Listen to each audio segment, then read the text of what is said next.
right, so I just wanted to make this video to really talk about the differences between the A7 III, which I have here, and the A7 IV. I have owned this A7 III since it was announced in 2018.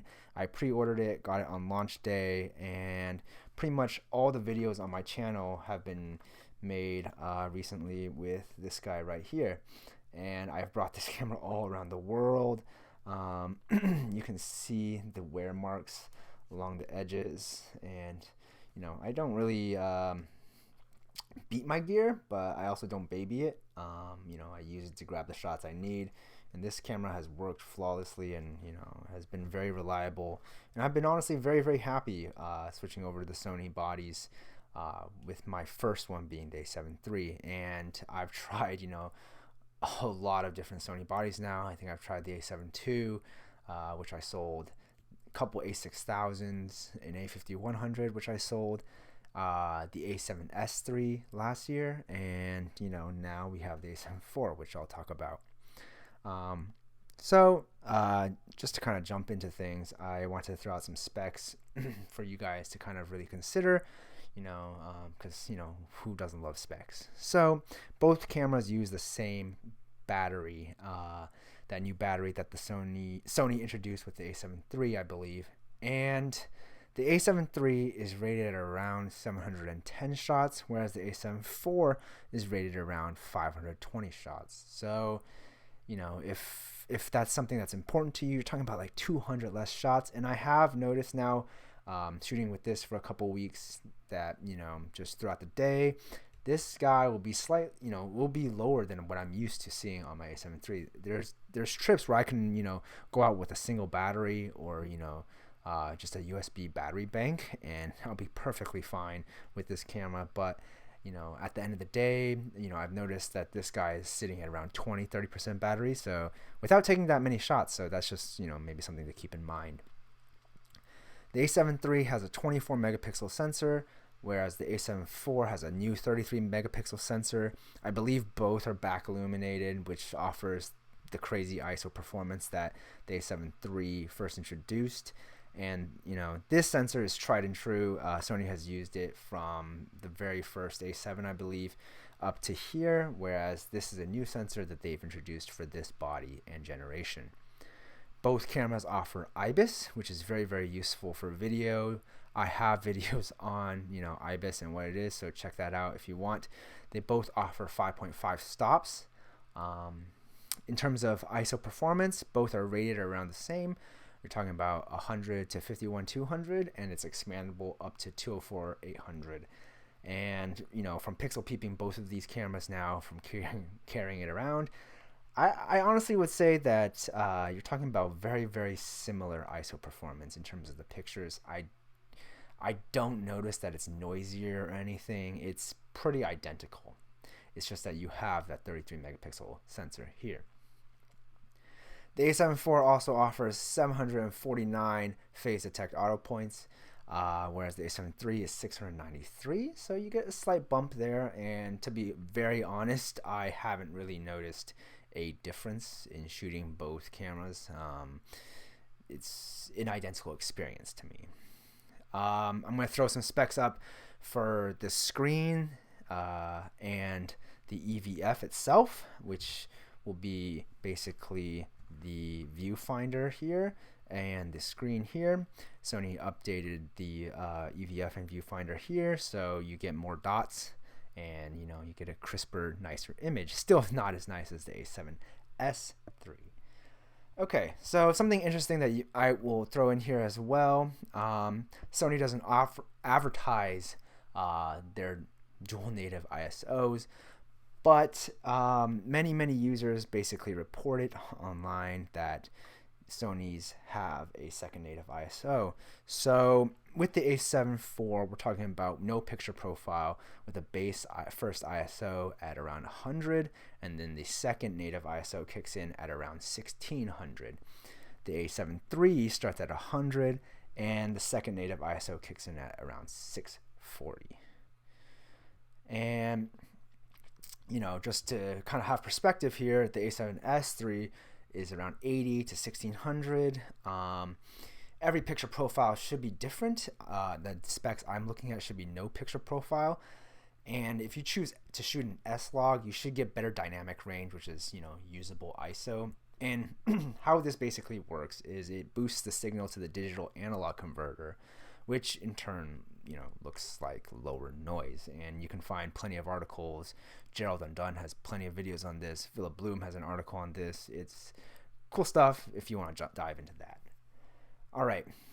So kind of now going into the physical differences, because Sony introduced, I think, this body in the A7R or the A7S3. So I tried it last year, and I had no complaints. It is bigger, beefier, so you can see under my pinky there is room there, versus on the A7 III there's barely any room. So this fits my hand pretty well, but this is definitely beefier and definitely have a lot more grip on this body. The buttons now are soft to touch. They're nice, tactile. The joystick feels much better, more accurate, precise.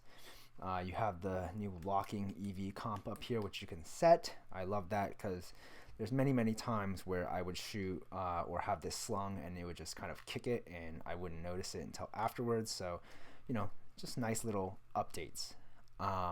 So with this body, one of the main features that, everyone talks about or, you'll look at is this new tilty, flippy screen, right?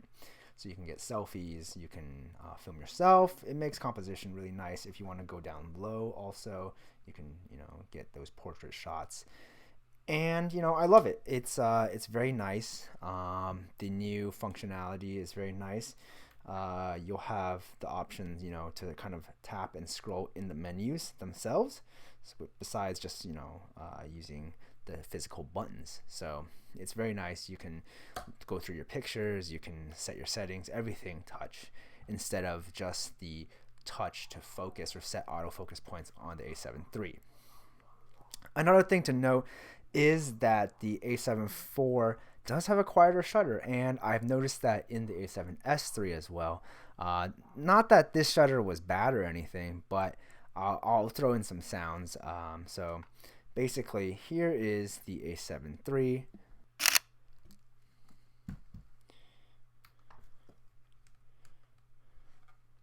Here's the A7 IV. And again.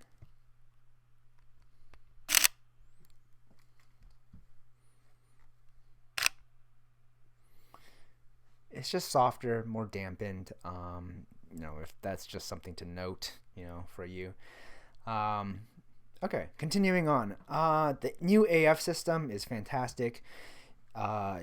If you've used the AF in the A7 III, you'll know that it's no slouch. However, the lack of real-time IAF in video, I've made a video about this in the past comparing this to the A7S III, is kind of annoying. It's also interesting that Sony threw that in the A7C, which is just a rebodied version of the A7 III, but they weren't able to introduce that with any software updates for the A7 III. And basically, what this allows is the camera to basically track the subject's eye the entire time in video. Same thing that you see in photos. But on the A7 III, what it's going to do is try to track the face, and sometimes it will hunt, versus on the newer bodies, the A7S III, the A7 IV, the A7C, it's going to tack onto the eye the entire time, which allows for a better facial exposure in terms of focus. Now, kind of concluding this off, in reality, if you are an A7 III user, should you upgrade to the A7 IV? And I'm going to be brutally honest. The A7 IV, all it is a 33 megapixel version of the A7 III with a newer body, and you get some extra bonus in the video options for 422 10-bit. But that comes at a slight cost, because the 120 FPS in here in HD is still 8-bit, and I'm not complaining there because the A7S III is also 8-bit. But I would have liked to see 10-bit 120. That would be cool. The 4K 60 does have a big crop. The A7S III doesn't have that. Everything else honestly is pretty similar. You got 4K 30, 24, 1080, 120. The ISO performance is relatively the same, and you get slightly better IAF, in the video. So that's just all things to consider. And the question you got to ask yourself is the A7 III, if you have this camera, is it worth it to buy this?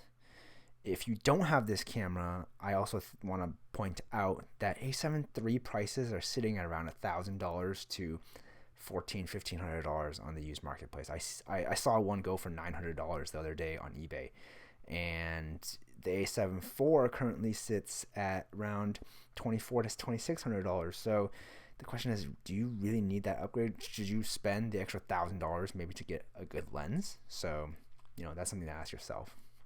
And if you really want to shoot video, the A7S III, I want to be perfectly honest, might be a better option. And it's something that I honestly regret, because I got rid of my A7S III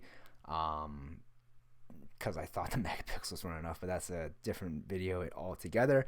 So, that's just something to think about.